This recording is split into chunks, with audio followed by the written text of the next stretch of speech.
Last week, we introduced Dr. Brooke Ellison and her many notable accomplishments. Growing up in Stony Brook, Long Island, she was just a regular kid who spent her days bouncing from karate to dance to Little League Baseball. But all that ended when Ellison was walking home from her first day of seventh grade. Crossing the highway just as she had done countless times before, Ellison was suddenly struck by a car.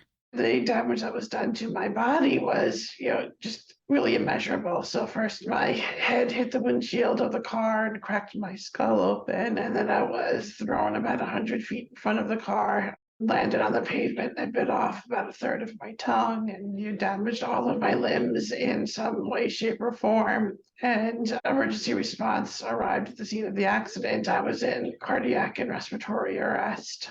They initiated life-sustaining measures immediately there at that time. When Ellison's family arrived at the hospital, they were told to expect the worst, that their daughter would not survive her injuries. Fortunately, the doctors were wrong. I was in a coma for 36 hours, and then after that, regained awareness of where I was. The lingering injury that I have sustained since the time of my accident was a spinal cord injury. The damage occurred high in her spine, leaving Ellison paralyzed from the neck down and permanently dependent on a ventilator to breathe. Despite this trauma, Ellison went on to graduate from Harvard with a degree in cognitive neuroscience. She's now an associate professor of health policy and medical ethics at Stony Brook University, and author of Look Both Ways, an honest reflection of disability and the human experience. While she's worked endlessly for her success, it's only been possible because of the doctors who saved her life 33 years ago. However, since her injuries were so severe, a different judgment call could have been made that day. They could have decided that Ellison's condition was past saving, that they didn't have the skills to help her.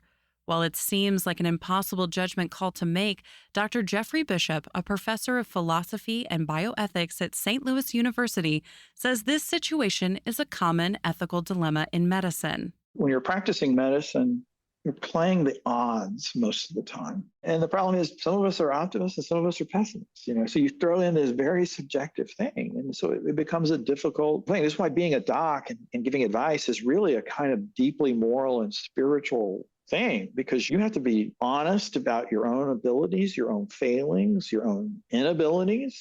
Bishop says physicians need to realize their limitations in order to best help their patients.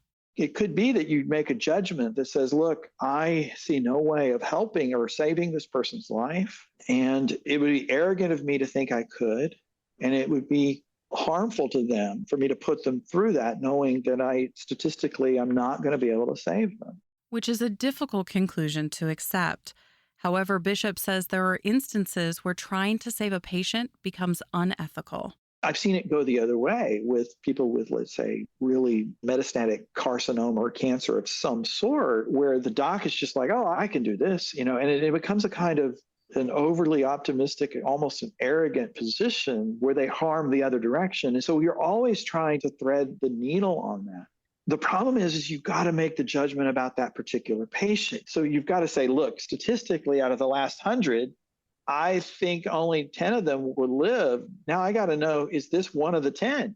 Luckily for Ellison, her doctors were confident and skilled enough to get her out of that accident alive. And through this experience, Ellison now brings a unique view to the field of bioethics. Much of bioethics or medical ethics, depending on the precise flavor, revolves around your questions like end-of-life decision-making, or when is medical intervention, when should that be considered futile, or what is a life worth saving, or how do we triage care? Which are all questions that Ellison believes are central to people with disabilities. She says bioethicists have historically undervalued the lives of those within the disabled community. There's almost like a presumption that a life lived with a significant disability is not necessarily a life worth living. But who makes that decision? In extreme cases of injury or illness, at what point does a person have the right to end their own life? Should that even be an option? Ellison says this ethical question has garnered a lot of skepticism in the disabled community. The fear is that if people are given the autonomy to choose physician assisted suicide, it will encourage those with significant disabilities to end their lives. That's why I have found my presence in these conversations to be so critically important. And I think my students gain a lot from my perspective as their instructor because I have experienced them. I've lived through them, my family, and I know what it's like to be unsure as to whether or not continuation on life support is the right decision. While Ellison is a strong advocate for everyone having full control over their own body, she also stresses that it isn't a decision to take lightly. However, what I also believe equally as strongly, if not more strongly, is that we need to build a world and build a society in which the decision for someone to end his or her life is not the first or the obvious one.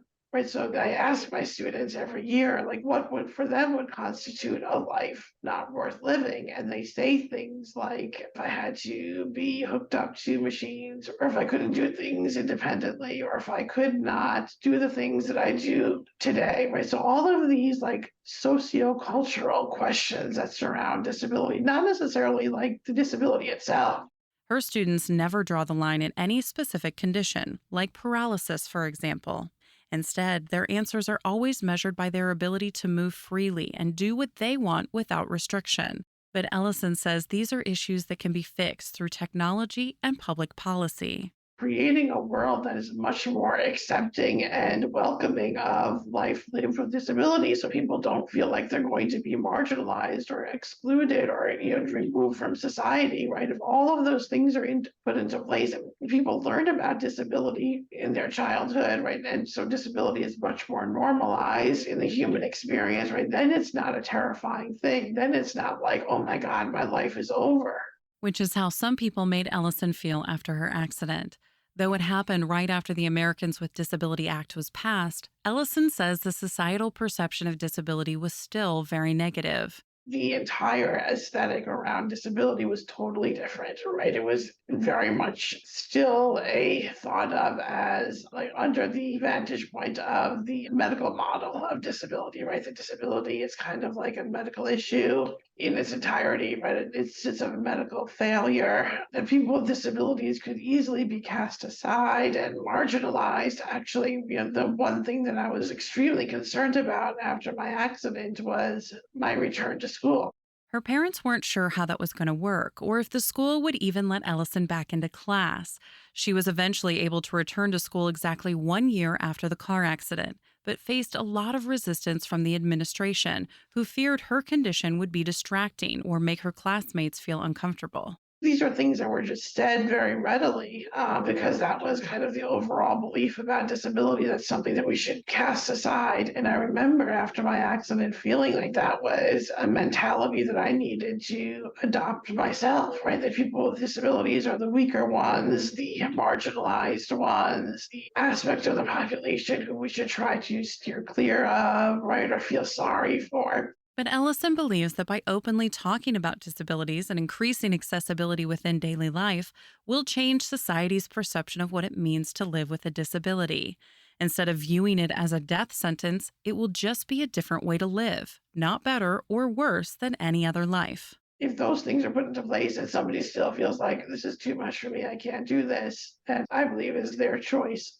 But I think we as a society need to be doing a much, much, much better job so that people don't feel like they have no choice but to end their lives. There's not going to be somebody to care for them, or they're going to end up in a nursing home, or they're not going to have a job, or not be able to have any entertainment in their lives, or not be considered lovable, right? All of these things are purely addressable if we actually took the time to address them. Part of that progress lies in stem cell research. The field has the potential to heal permanent injuries and correct birth defects.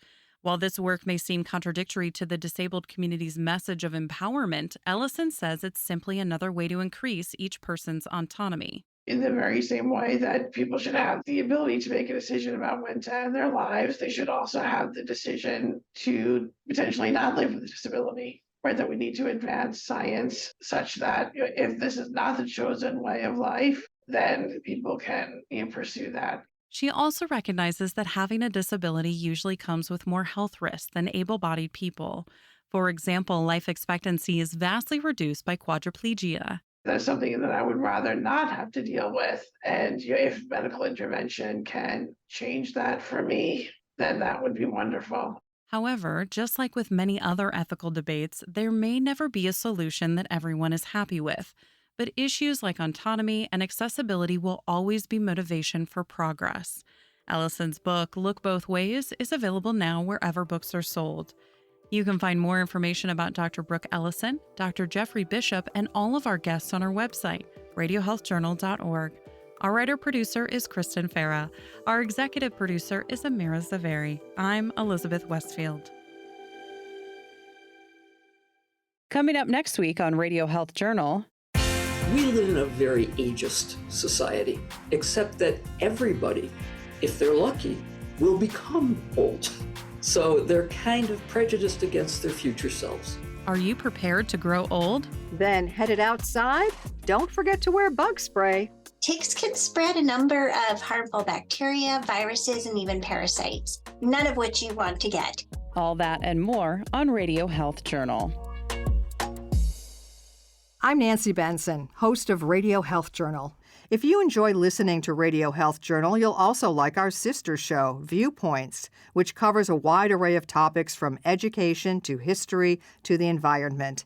Here's a preview of what they're covering this week on Viewpoints. If you can show a good money personality, one where you've got good values around how you acquire, how you use, and how you manage money, those patterns will be passed along generations. Making your money work for you rather than the other way around. Then there's an algorithm called the RAVE algorithm, which is one of the main ones that they're using to do all of this AI voice cloning, which has kind of taken the internet by storm. Will human musicians be a relic of the past? I'm Marty Peterson. And I'm Gary Price. These stories in depth this week on your public affairs magazine, Viewpoints. Listen to Viewpoints on your favorite radio station and subscribe and listen to shows anytime on Apple Podcasts and Google Play. And that's Radio Health Journal for this week.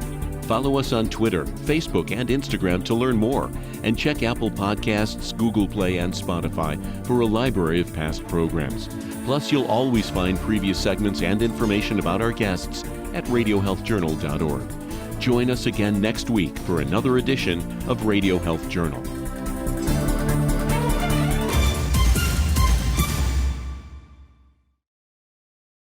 Amplify your career through training and development solutions specifically designed for federal government professionals. From courses to help you attain or retain certification, to individualized coaching services, to programs that hone your leadership skills and business acumen, Management Concepts optimizes your professional development. Online, in person, individually, or groups, it's training that's measurably better. Learn more at managementconcepts.com. That's managementconcepts.com.